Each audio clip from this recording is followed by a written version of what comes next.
Alléluia. Ce soir, je suis heureux, amen, d'apporter le conseil de la parole de Dieu. Vous savez, c'est tout à une joie, amen, d'être un instrument entre les mains de Dieu. Amen.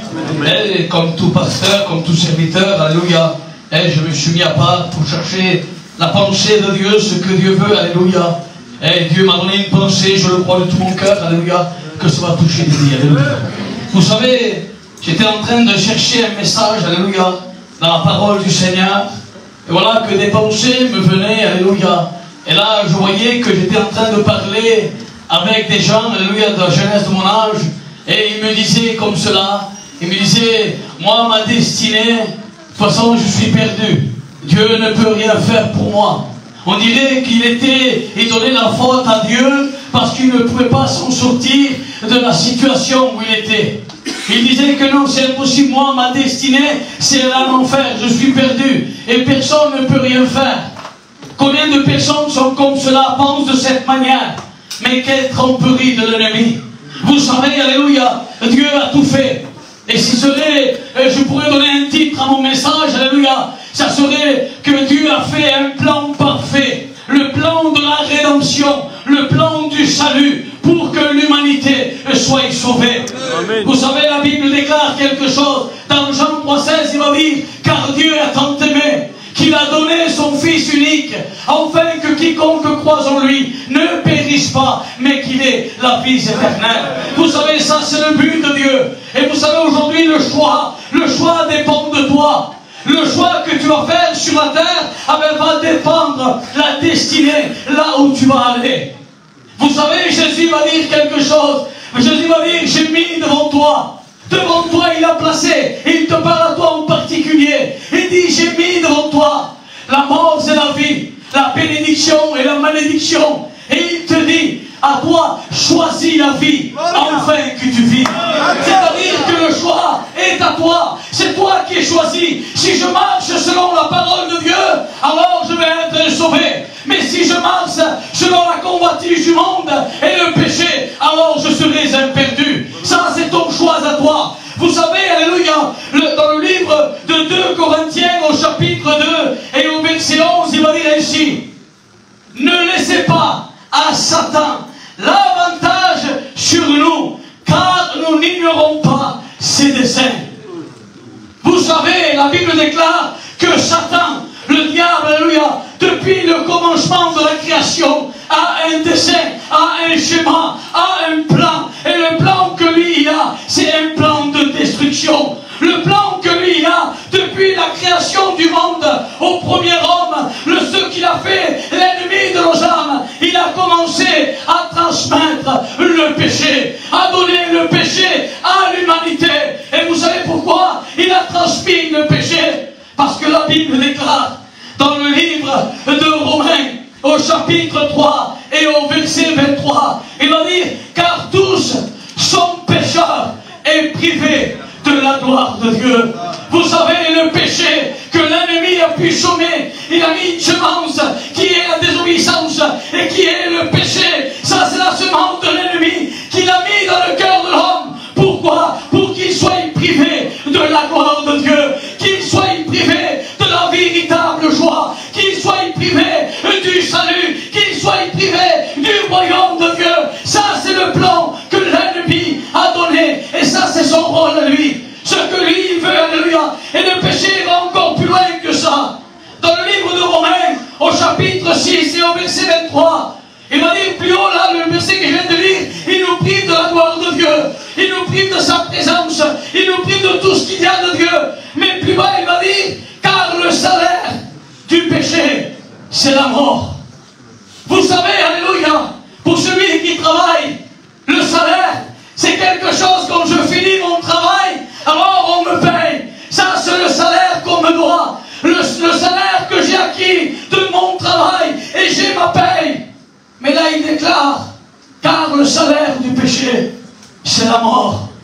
Je ne sais pas si vous vous rendez compte de ces paroles, mais ce que je suis en train de dire, je n'ai pas un conte de fait, c'est une réalité. Et comme le cantique a pu chanter le frère, Dieu revient chercher son église. Et si tu vis dans le péché, alors c'est ça qui t'attend. Tu vas être épargné de la gloire de Dieu.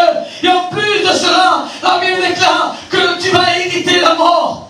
La Bible parle, c'est vrai, que le péché nous fait mourir notre corps charnel, mais aussi il nous fait mourir spirituellement. Le mot mort veut dire séparé de Dieu, séparé du royaume de Dieu. Ça c'est l'ennemi, c'est ce qu'il veut lui. C'est ça qu'il a dit dans Jean 10:10. La parole de Dieu déclare, le voleur ne vient que pour dérober, égorger et détruire. Vous savez, le diable et ses anges, alléluia, a un seul but, c'est de détruire les humains, de détruire les foyers, de détruire les familles. Ça c'est son rôle à lui. Dans l'ennemi, il n'y a rien de bon.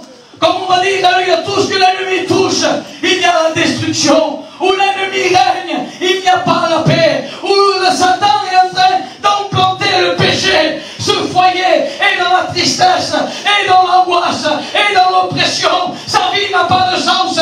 Il vit constamment dans la peur, parce qu'il n'y a pas Dieu. Une vie sans Dieu, c'est une vie qui n'a pas connu la vie. La véritable vie, c'est de connaître Jésus. La véritable vie, c'est d'avoir Jésus dans son foyer, d'avoir Jésus dans sa demeure. Et quand on a Jésus, ah ben alors on a la paix, alléluia. On a la joie, amen. Vous savez, et là j'étais en train de lire, alléluia, il m'a venu une image. Vous savez, dans l'Ancien Testament, le péché, alléluia, dominait l'homme. L'homme ne pouvait pas s'en défaire. Impossible à l'être humain de vaincre le péché. Impossible de surmonter le péché qu'il avait. Alors ils opéraient un sacrifice. Et le sacrifice, simplement, il couvrait le péché. Mais le péché dominait toujours l'homme. L'homme était sous l'esclavage de Satan, était sous l'esclavage du péché. Et voilà que là est venue cette image, qui est l'image parfaite, alléluia, de la nouvelle naissance. On connaît l'histoire. C'est Nicodème. Vous savez, dans le livre de Jean, au chapitre 3, et au verset 1er, on va le lire ensemble. Il va dire ainsi: il y avait un homme d'entre les pharisiens, nommé Nicodème, un chef des Juifs, qui vient à lui auprès de Jésus, de lui et lui dit: Rabbi, nous savons que tu es un docteur venu de Dieu, car personne ne peut faire ces miracles que tu fais si Dieu n'est avec lui. Et Jésus lui répondit: quelle différence de question. Et Jésus va répondre, il va dire: en vérité, je te le dis, si un homme ne naît de nouveau, il ne peut voir le royaume de Dieu. Alors Nicodème va dire quelque chose, et Nicodème dit: comment un homme peut-il naître quand il est vieux? Peut-il entrer dans le sein de sa mère et naître?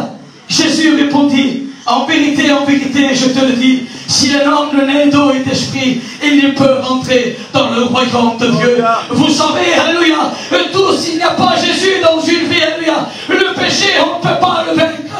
Être sauvé, on ne pourra pas. Hériter le royaume de Dieu, c'est impossible.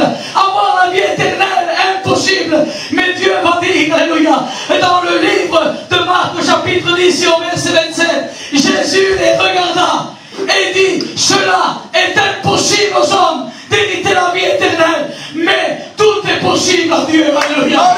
Tout est possible à notre Créateur. Vous savez pourquoi? Parce qu'il est Jésus. Il est notre maître, il est notre rédempteur. Jésus était en train de regarder l'humanité, qui n'avait pas de solution, impossible de s'en sortir. Il va dire: Père, envoie-moi. Moi, je vais descendre sur la terre. Moi, je vais opérer des miracles. Je vais montrer le royaume de Dieu sur la terre. Et à travers mon sacrifice, les gens vont être pardonnés pour tous ceux qui s'approchent de Jésus. Amen. Amen. Que notre Dieu soit glorifié. Vous savez, Jean-Baptiste était en train de baptiser. Et là, il était en train de regarder. Et il va voir Jésus qui passe. Et là, il va dire quelque chose. Voici l'agneau de Dieu qui ôte. Il ne couvre plus, c'est fini. Il ôte le péché de l'humanité. C'est-à-dire le péché qui nous tenait esclaves, le péché qui nous dominait. Grâce à Jésus, nous avons la liberté. Amen. Vous savez, alléluia, j'ai mon témoignage à raconter, alléluia, je l'ai à cœur. Vous savez, moi-même qui vous prêche ce soir, alléluia,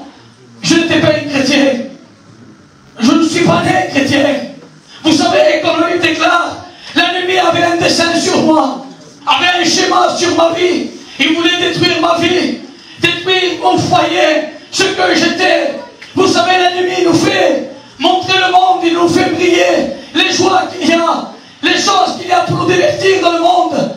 Mais vous savez, alléluia, sans se rendre compte, j'étais, sous l'esclavage de l'ennemi.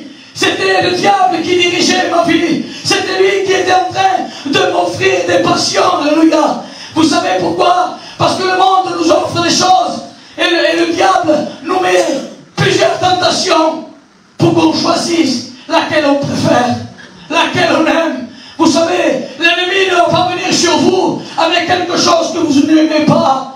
Il va présenter plusieurs passions, il va mettre une table, il va la décorer. Il y a, je m'excuse pour ceux qui sont en deuil, il y a la drogue, il y a l'alcool, il y a les sorties, il y a les désirs de la chair, ce qu'il y a les convoitises des yeux, tout ce que le monde nous offre, les richesses, les gloires du monde, il les met sur une table. Il te dit, choisis. Et moi, ça me rendre compte tout jeune. Alors j'ai commencé à prendre sur cette table, et là j'ai commencé à prendre la cigarette. J'ai commencé à fumer à l'âge de 13 ans, à l'âge de 14 ans, j'ai commencé à boire. Et ces passions-là, je ne pouvais pas m'en délivrer, c'était fini pour moi. J'aimais boire, j'aimais fumer. Et l'ennemi, la table qui m'avait mis, elle était là, devant mes yeux. Et là, il commençait à m'offrir de la drogue. Et là, je commençais à me droguer. Et cela pendant plusieurs années. L'ennemi me tenait à l'esclavage. Ma vie était perdue. C'était mon choix. J'avais choisi le monde.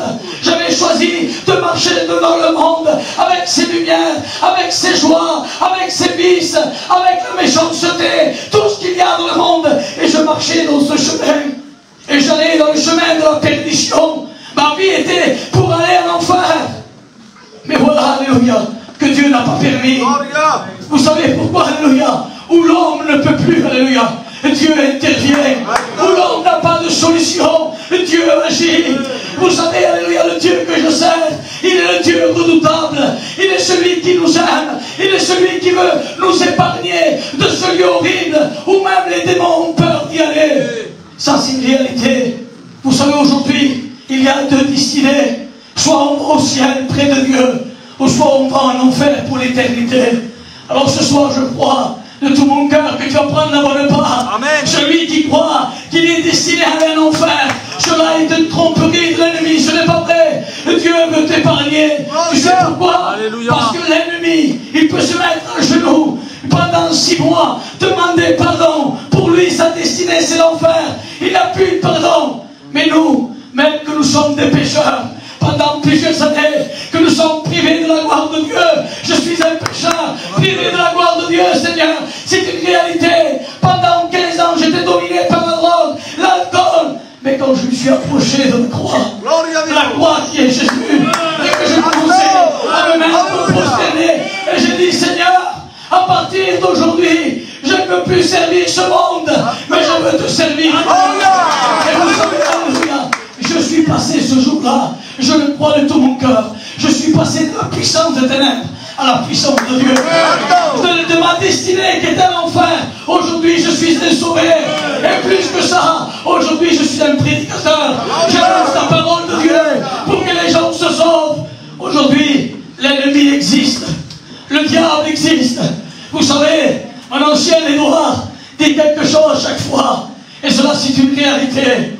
Même que nous sommes enfants de Dieu, ou que nous sommes dans le monde, alléluia, autour de nous, nous avons des esprits qui sont là et qui nous tentent chaque jour, qui veulent nous faire tomber, qui veulent nous séduire. Et vous savez, chaque personne avait un esprit derrière au nom de Jésus, qu'il est là, il le tente avec la drogue, il le tente avec la cigarette, avec l'alcool, pour qu'il aille dans ce chemin et qu'il aille en enfer. Mais aujourd'hui, le dessein qu'avait l'ennemi de te détruire, vous savez, à la croix, il va dire que le Fils de Dieu a apparu pour détruire les œuvres du diable. Le diable a voulu détruire ta vie, mais Jésus peut t'épargner. Je n'ai plus de voix. Alors on va commencer à fermer nos yeux.